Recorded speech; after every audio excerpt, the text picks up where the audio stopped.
Thank you. I now recognize Dr. Olidort for his opening statement. Mr. Chairman, Mr. Ranking Member, esteemed members of the committee, thank you for the opportunity to appear before you today.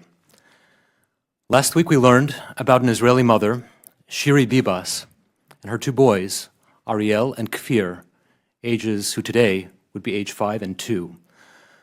They were murdered in cold blood by Hamas monsters.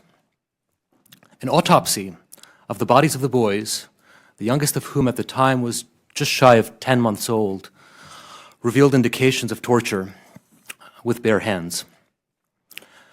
In a further twist of the knife, when the caskets were returned, and the expectation, reasonable one, that under these circumstances, perhaps these unthinkable circumstances, a mother could be together with her children, well, Shiri's body was not there.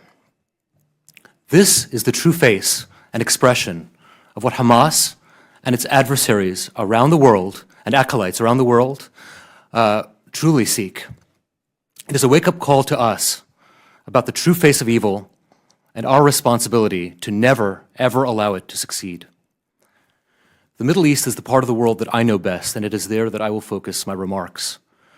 Today, our close partners in the region, Israel and the Arab states, are eagerly looking to the United States to lead.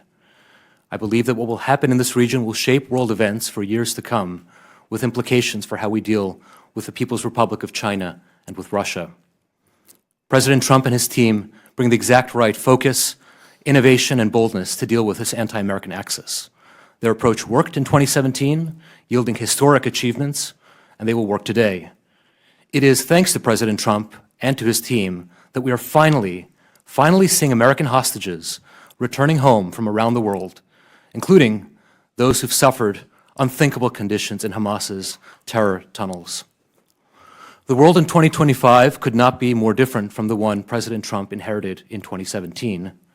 The Middle East has transformed overnight in unimaginable ways, due solely to the bravery and sacrifice of the men and women of the Israeli Defense Forces and the Israeli Air Force through the invaluable support of the United States, making Iran its weakest in decades.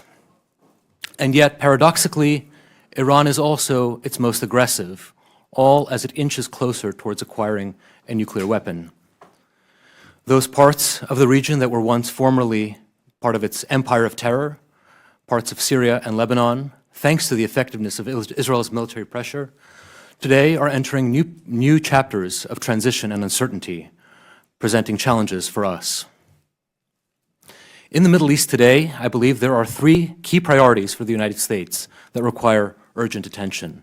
The first, how to deal with the Islamic Republic of Iran. The second, how to effectively eliminate the threats facing Israel. And the third, how to restart the Abraham Accords.